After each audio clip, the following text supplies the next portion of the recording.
Lightning Turk, and welcome to another Supremacy 1914 game. Today's game that we are going over is the Anti-Goldmark game. Today my tooth hurts. I've taken a few morphine pills, so I might blur some words or confuse things. Please don't mind. I apologize beforehand. So let's just get started right away. And I almost broke the screen. There we go. Let's get started with North America right away. So as you can see, the Canadians have been very successful in taking down the rest of Baffin and annexing major portions of it. In addition, the Spanish have been successful at absorbing a few provinces from the remains of the Baffinians. I keep confusing that word. Whatever. Anyways, British Canada has done nothing much. Is it at war with someone? Is it? I think. Has it invaded someone? I highly doubt it. Yeah. So they're just sitting there. The Confederated States of America have been invaded by the Caribbean Island Republic, and they've been successful at taking Orlando. So this war is slightly turning into a war of attrition, unless the Caribbean units can somehow snag Atlanta from the jaws of the Confederates. Yeah. Or vice versa, if, say, a naval unit from either Jackson, Houston, or elsewhere moved in and took Havana out of nowhere. RKO.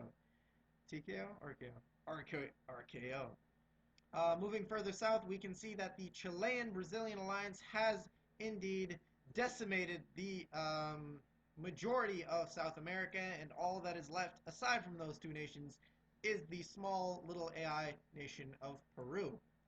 Moving to Africa, we can see that the South Africans have completely annihilated Abyssinia.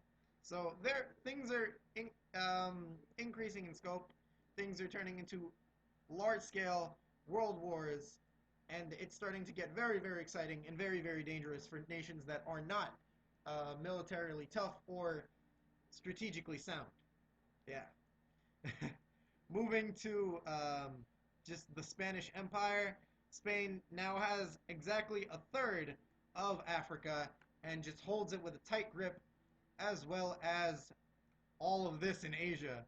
So the Spanish, the French, the British, and the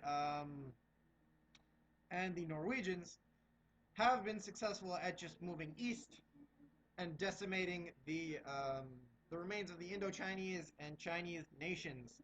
The Australians are also doing the same to China and trying, well, basically everyone's trying to snag as many provinces as possible before the borders are solidified and it turns into a sort of Cold War between large-scale powers. And it's starting to get scary. The Chinese, in order to save themselves, have moved their capital to Petropavlovsk. There we go. Russian accent. Never hurt nobody. So they've done that. And the French have taken Manchuria, the Manchurian region, included, as well as around central China, or Xinjiang, China. The Spanish have just taken all of Central Asia, nearly all of Central Asia, including Siberia and half of Yakutsk. The Australians have just absorbed the general regions of India and China, and they've been pretty successful at that. The other Australians, I think, are doing the same. Yes, the British Australians are doing the same in eradicating these provinces. The Greeks are trying to take down the remains of the Union of Indochina, including this little island of, I'm not sure, is it the island of Java? No, this is the island of Java. Just this island over here. Yeah, aside from that, nothing much has changed. Our region is pretty stable as we are continuing our preparations for the invasion of Arabia. I intend to take it in one fell swoop and absorb everything in that region, just these provinces, and just sit tight. The reason that Spain had to forcibly eradicate all the little AIs around it was due to the fact that many wars that it caused turned popularity against it, and it was seen as very unpopular by nations surrounding it, especially AI nations. That's the little lovely thing about Elite AI in Goldmark games, is that they have their own little opinion of you and whatever you do. So say you try to invade people randomly, they sort of turn against you over time, and they end up either embargoing you or just invading you themselves. AIs are tough. That's pretty much it for them.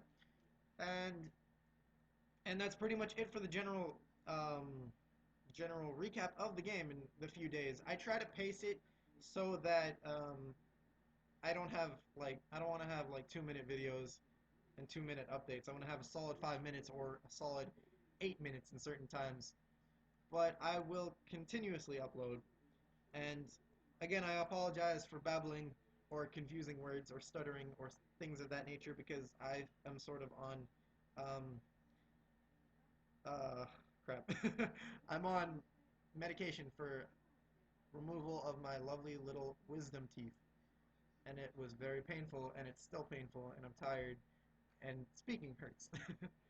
Oh, I forgot. Sudan and Spain have successfully eradicated Cameroon. I forgot to add that in. And they've split it nicely and evenly, sort of evenly. However, these, as well, I also, also is what I mean to say.